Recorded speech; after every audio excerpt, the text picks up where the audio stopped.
Hi everyone, welcome to Ayana's Musings. Today, I'm finally going to share with you my interview experience at U.S. Embassy Manila, Philippines. That was last May 6, 2021 at 8:05 a.m. So, I hope this video will help you for your preparation and at the same time to give you an idea of what's going to happen for the before, during, and after the interview. So stay tuned.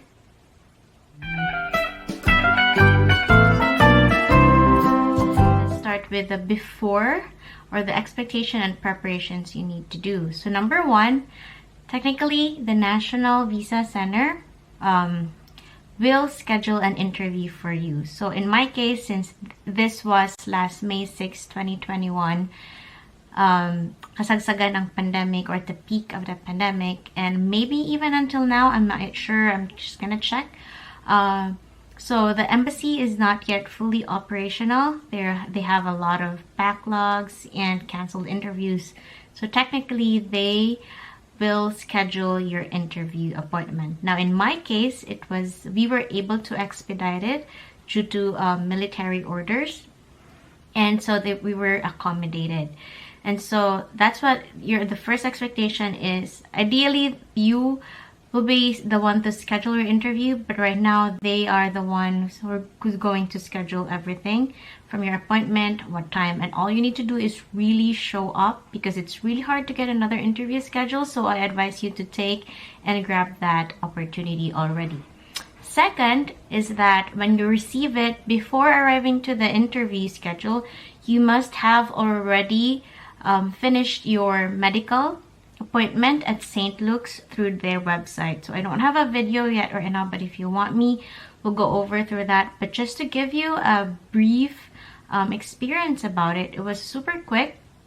Just go through the website, input your details, and technically, since or maybe some have already booked an appointment, but since in my case it was expedited and the entire month of May was already full, what I did was that I just got the earliest appointment date, and then I showed up as a walk-in applicant. Technically, they would still accommodate you, but make sure to just be early, and so you could have the walk-in number, because ideally they're still going to accommodate you, but those who schedule their appointment will have to go first. So I went there around 7:30, no, earlier than that, like 7 or almost around 7. I still have to wait, and overall the entire process was done around 2 p.m. But more into that, let's just focus on the interview. But still, under the category of your expectation or what you need to do before the interview is to register a courier service that you can also do online, but that can also follow after your interview. And third is to gather the required documents. Obviously, when you receive the appointment letter or your schedule for the interview, they will also give you a comprehensive list of what you need to do and what you need to bring. So by now, you must be already ready with all of this, just because you've been through the entire application of your K1 visa already. So most of it, you just need to bring it again and add additional documents that they need from you. And so to continue with, still on the expectation, after you've done all of that, now what you need to do is to prepare your attire. So I would advise you to at least wear a business casual attire, because first impression always lasts, and you also want to be presentable towards the people interviewing you. And since it's an embassy, you also have to dress appropriately. Obviously, they're not going to allow you if you wear short shorts, tank tops, and things like that. So you know what to do. Next is to prepare the necessary requirements upon entry. That is to fill up the DS-160 page for K1 visa, your passport, and the letter from NVC. Again, since we're still under COVID protocols, you really have to show up to the time of your appointment, or else they're not going to accommodate you and you might have to reschedule. and then you would have to go through security checks. And obviously, as a reminder, you're not allowed to bring anything that about electronic devices. So your phones, if you have your car with you, leave it with them. If you have your hotel room nearby, just leave it. Anything that has wires in it, like flash drives, those are definitely not allowed for security purposes. And then we will next proceed to our next part, which is the interview proper and what to expect inside the embassy. Alright, but moving forward, so first you have to arrive early for your interview date. So since mine was scheduled at 8:05 a.m., I left my place. I was living in Pasayaran at the time, so super close lang. But I just made sure I left my place around 7, and it's still a weekday, even if it's still like COVID and there are not a lot of transportation. But I'm super paranoid about time, and I just make sure that I'm there early. So I left around 7:10, arrived there shortly around 7:30, and people were already lining up for the 8:05 appointment. So I just made there on time, and the lines were moving quickly just because, again, it's not like before, super crowded and everyone's being accommodated.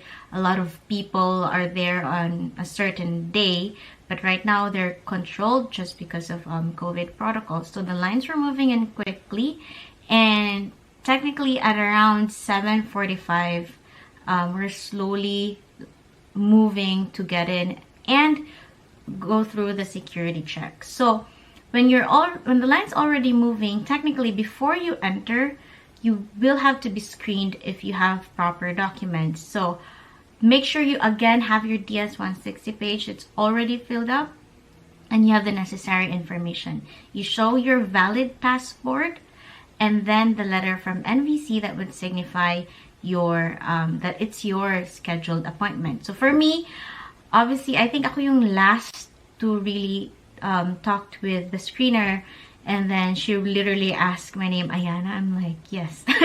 So they really have the names of those who are coming for today's appointment and that certain time. So after that, you go inside, you do all your security checks. For me, I really just have my envelope with all the folders, documents that I have, nothing else, and my wallet. That's it. And then after that, you go through the security check and you're now instructed to go through the immigrant visa applicant lane. Ideally, there's no lane, chairs lang at that time, and one seat apart. You're like very strict. No one's talking. We all have to wear a face shield and our mask. You're not allowed to take it off unless you're told to do so. So we just have to wait in line, and slowly the US Embassy staff would just go outside and called out, okay, come in here, you need to go through this line. And so we were called in for like K1 visa applicants, so come in here and then you go inside. After that, I went through the first window, the verification window, where again they would screen the documents. Every window that you go through, overall there were 3 windows. So the first window again was screening my document. You have to state your full name and your birthday. What do they mean by screening my document is you have to present your DS-160, your passport, and then they might have, that's my cat there. They might ask you a few more questions, but don't worry, it's just to really verify information from you. And then you're instructed to wait in line again. And then you would have to go through the other window, and that's for your fingerprint. Again, super fast. You just need to state your full name and your birthday. And just to make sure that you know how to like use the fingerprint device, just press really hard so they could register it right away. And after that, you wait again. And that's the time where you will have your interview with the consul you're assigned to, which is also very random, I guess. They would just have to call you through the speakers and then you go to the window. Right, next, this is now the interview proper. So basically, I'll try my best to speak Taglish, pwede po Bisaya, just so I could help anyone there to prepare you for your interview proper. So ideally, nakaupo na kami lahat and just waiting for them or for any of the consul to call us. So it's by a window, and then they just call out your name. So I was called in, and once called upon, my tip is really just smile, be confident, and just say hi. Like what I did was like, "Hi, sir. Good morning." And he's like, "Hello." And then he or she would instruct you to raise your right hand and say your oath. Just follow right after him or her. That means, you know, you certify that whatever information that you've given is true and correct. So let's go now to the interview questions. I will go directly to specific ones because there are also standard questions of like your name, where do you live right now, where do you work. But to go into like specific details, I'm now sharing this to you.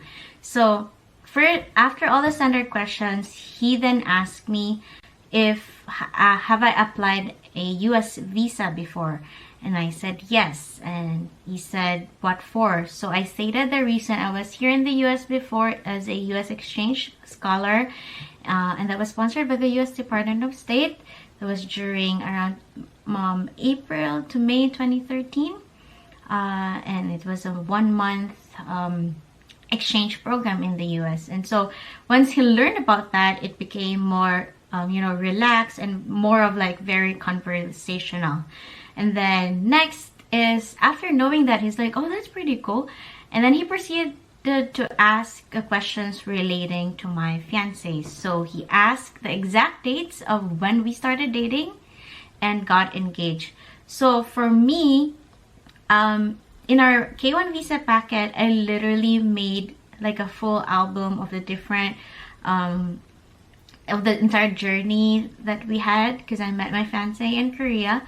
And so nandun lahat yun with like explaining where's this place, the date, who we were with, what we're doing, and all of this, until he was able to go to the Philippines as well.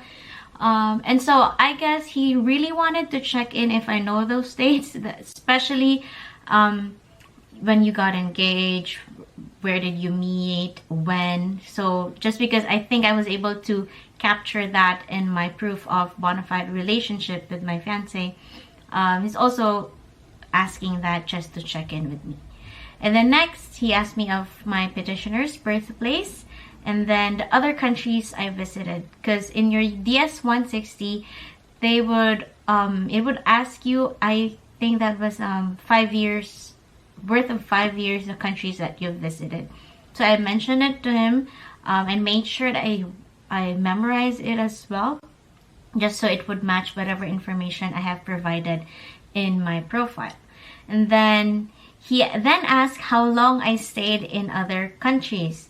So my best guess is that he wants to make sure to probably make sure that I did not stay there for over 6 months, because if you stayed in a certain country for over 6 months for any valid reason like work or study and things like that, you need to provide a police certificate. And that's where I provided another extra document for me, because I stayed for around 2 years in Korea, and I need to have that to give them or to provide them that I have a clear record of no criminal or offenses in Korea, or for whichever country you stayed for longer than 6 months.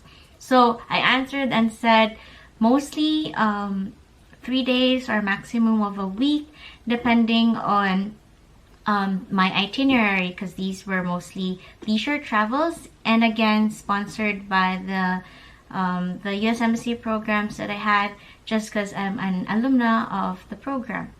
And then after that, he was doing, checking in the computer and doing things like that.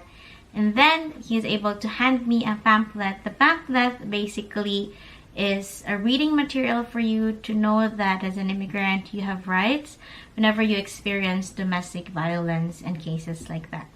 And so after going over it, he's like, thank you so much for coming. I'm recommending your I'm recommending approval of your visa application, so you may just wait. And then gave me another another small piece of paper that's that where you're registering for your courier service, and a hotline or a number from the U.S. Embassy if you needed to ask for further information or queries or questions. So that's really it about me.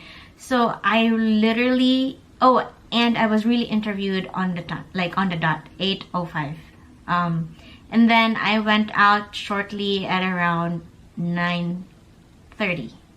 So that's overall my interview experience. And now for what you do after. Now, after the interview, basically you need to check if you have registered for a courier service. Now, I'm planning to make a video out from that just because I think it's technical at some point, like how you would want to monitor your visa, because that's very important, and to check if it's already coming through.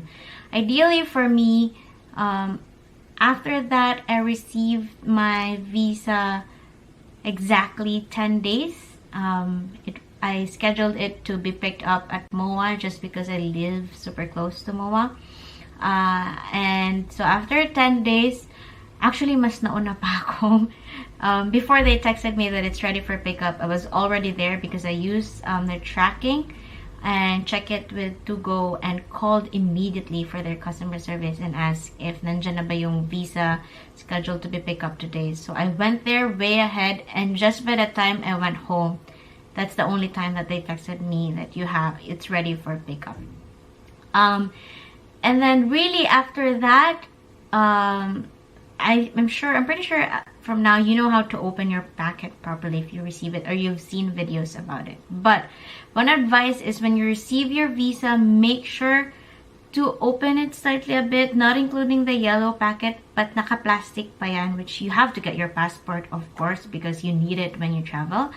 But check it immediately just so to verify if all your information given is correct, like no spelling, problems, and your birthday is correct, what type of visa are you applying, and it should be correct, because if it's not, it's gonna be another problem, another challenge, and you need to really contact them again to change it. But as for me, everything was good, as in kinakabahan pa ako when I received it. The only time I was really happy and thankful was when I opened and checked and everything is correct. And then after that, secure everything back again. Make sure the yellow packet is not open.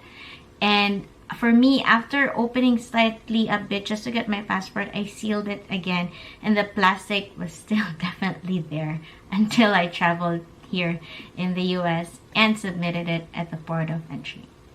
So I guess that captures everything. I hope you learned something from this video and it would help you a lot. This is still very recent. It's still 2021, and this is a very recent experience. So if you're out there waiting for your interview, I hope you're getting ready. And if you have more questions, ask me below and I'll try to answer that or reach out through my Instagram. So thank you very much. Have a safe day, everyone. And hope to meet you or converse with you soon. Bye.